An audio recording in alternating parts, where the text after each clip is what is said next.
Sin duda, el 2020 va a quedar marcado como uno de los años más difíciles para la economía global, no nada más la economía de nuestro país. Sin embargo, ya hablábamos, la economía mexicana sufrió una caída histórica de 8.5%, la mayor desde 1932. Pero ¿cómo nos encontramos actualmente? ¿En dónde estamos parados? Le agradezco mucho a Jorge Suárez Vélez, economista, analista financiero y también columnista en el periódico Reforma, que nos acompaña hoy para poder profundizar en este tema. Bienvenido, Jorge, ¿cómo estás? Hola Magda, bien, gracias. Por favor, cuéntanos, ¿en dónde estamos parados actualmente? ¿Cómo andan los signos vitales en materia económica en nuestro país? Mira, como dices, la caída del año pasado fue una caída históricamente muy pronunciada, fue una caída de alrededor de 8.3% del PIB, donde la recuperación en este año pues no alcanza por mucho a compensar la caída del año pasado. Dentro de los países de la OECD, México es el que tendrá el peor desempeño, digamos, en términos de caída y recuperación. Sin embargo, bueno, algo que no nos ayuda nada es el muy lento proceso de vacunación que estamos teniendo, donde no va a ser posible reabrir la economía este año al ritmo al que están aplicando las vacunas. Pero probablemente la mejor noticia que está habiendo para México proviene de fuera, que es que dado el acelerado ritmo de vacunación en Estados Unidos, lo que estamos empezando a ver es la posibilidad que la economía estadounidense reabra en el segundo semestre del año. Han tenido gran éxito en la aplicación de vacunas. Se espera que para el mes de mayo todo adulto que quiera tener vacuna la pueda obtener. Y eso implica que entonces la economía estadounidense regresa el segundo semestre a clases presenciales en todos los niveles, desde universidad hasta preescolar, a reabrir espectáculos, deportes, viajes, al menos internamente en Estados Unidos, regresando. Y esto está llevando a que se estén revisando al alza los estimados para Estados Unidos. Ya hay estimados de crecimiento para Estados Unidos este año del 6,5%, algunos incluso más altos que eso, lo cual implicaría que probablemente México podría tener una recuperación más alta de lo que se estaba esperando solamente por el efecto de las exportaciones a Estados Unidos y las remesas. Fíjate que qué importante esta parte que menciona respecto al asunto de Estados Unidos, porque también recordemos que hace algunas semanas Joe Biden anunciaba también un plan de rescate económico bastante importante, y en ese sentido salía el presidente en una de las conferencias mañaneras, el presidente López Obrador, a decir que bueno, era una buena noticia sin duda para México porque algo nos salpicaría, ¿no? Sin duda, no solo algo nos va a salpicar mucho. El estímulo de 1.9 millones de dólares que está dando en Estados Unidos es 58% más grande que el PIB de México.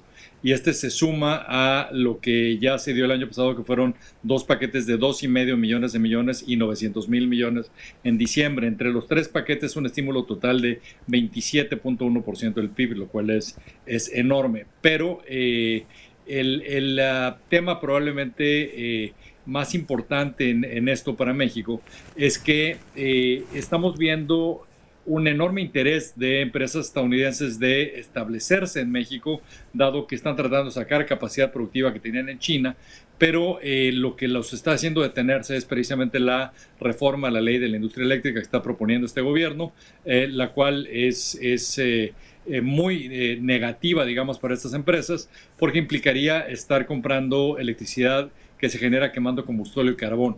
Muchas empresas están haciendo metas de cero huella de carbón para X año, y poner una planta así en México los echa para atrás fuertemente. Entonces, este sería un tema complicado para empresas a las que les gustaría estar en México. Algo relevante aquí también es que estamos viendo entonces una recuperación en México que es totalmente en dos sentidos. O sea, como dicen, es una recuperación en forma de K. O sea, hay una parte que claramente se ha recuperado. Las exportaciones en México ya exceden a los niveles que se tenían en 2019. Es decir, hay una franca recuperación que evidentemente beneficia a estados exportadores, a estados que tienen fuerte participación en manufacturas. pero vemos una caída en demanda por bienes duraderos en México, incluyendo automóviles, una caída en la construcción, una caída en el empleo y en la remuneración sobre el empleo. Más del 50% de la gente que está en edad de trabajar en México está recibiendo compensaciones menores a 2 veces el salario mínimo. Entonces hay una situación que es bien mixta entre estados enfocados a la exportación y aquellos que dependen de la economía interna. Me queda clarísimo que con esto que nos mencionas, sin duda, y sobre todo con el asunto de la reforma energética, México pues no proyecta muchas garantías para los inversionistas al exterior, pero sin embargo también habría que abonar a todo esto la política económica que actualmente tiene nuestro país. ¿Qué nos dices de esto? Porque sin duda vemos las políticas públicas, los apoyos que ha otorgado el gobierno mexicano también en medio de la pandemia, pues no han sido muy positivos que digamos, ¿no? Seguimos teniendo una política sumamente asistencialista. ¿Qué nos dices en este sentido y de la recuperación que por sí mismos pudiéramos llegar a tener? Este es un tema muy difícil en México porque si vemos el bajísimo nivel de ayuda fiscal que le está tratando de dar México a quienes resultaron golpeados por la pandemia, es de hecho uno de los más bajos del mundo. México y Uganda son los dos países que menos están dando. O sea, así como te dije que en el caso de Estados Unidos el estímulo asciende a 27% del PIB, en México no llega a 1%. El problema que hay ahí es que eso implica muchos cierres permanentes de negocios y de empresas. Se estima que hay alrededor de 90,000 restaurantes, por ejemplo, que ya cerraron de forma permanente. Estás hablando de cientos de miles de empleos que se pierden. Y el problema ahí es que entonces vas a acabar con una economía que tiene menos capacidad, que es menos, que produce menos, tiene menos capacidad incluso para endeudarse, etcétera. Entonces, México ha cometido lo que se le ha dado en llamar un austericidio. Es decir, esta austeridad que uno pensaría fortalece a las finanzas públicas, de hecho las ha debilitado. O sea, México tuvo el año pasado el déficit fiscal más grande que ha tenido en 30 años y el endeudamiento del gobierno también creció 4,5 puntos del PIB. Entonces, no sirvió de mucho este ahorro y lo que sí nos deja es con una economía que es mucho más débil y con mucho menos capacidad para producir y para generar empleos.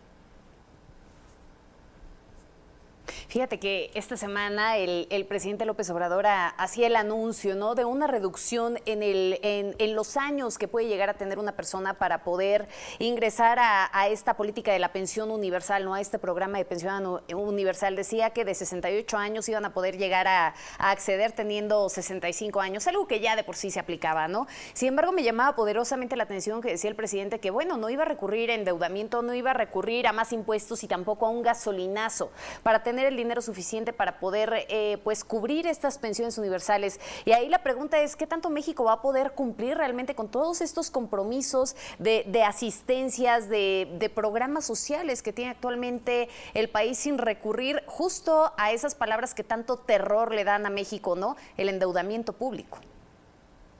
No tiene los recursos el día de hoy. O sea, es increíblemente irresponsable estar hablando de estos incrementos en este asistencialismo, como bien lo llamaste, porque México no solo no tiene los recursos, sino que lo que vemos es que va a haber un mucho mayor digamos, drenaje de recursos fiscales que provendrán, por ejemplo, de la necesidad de incrementar los subsidios tanto a CFE como a Pemex. O sea, la recaudación en México este año probablemente va a caer. El año pasado aumentó por una serie de, digamos, presiones que yo las equipararía con extorsión, digamos, a los grandes causantes, que será difícil repetir este año.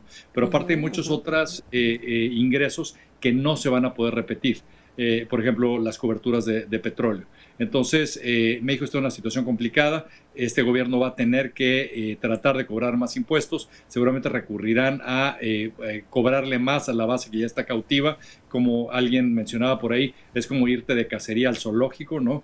Y esto también va a ser complicado porque le va a costar mucho trabajo recaudar más. Y este gobierno, además, se ha caracterizado por gastar espectacularmente mal en cosas que no tienen ningún sentido, como sería el caso de Dos Bocas y el Tren Maya. Vaya panorama, nada halagüeño, y bueno, todo parece indicar que mientras sigamos con esta política económica no vamos a avanzar demasiado. Muchísimas gracias por estos minutos para Mega Noticias. Al contrario, mucho gusto.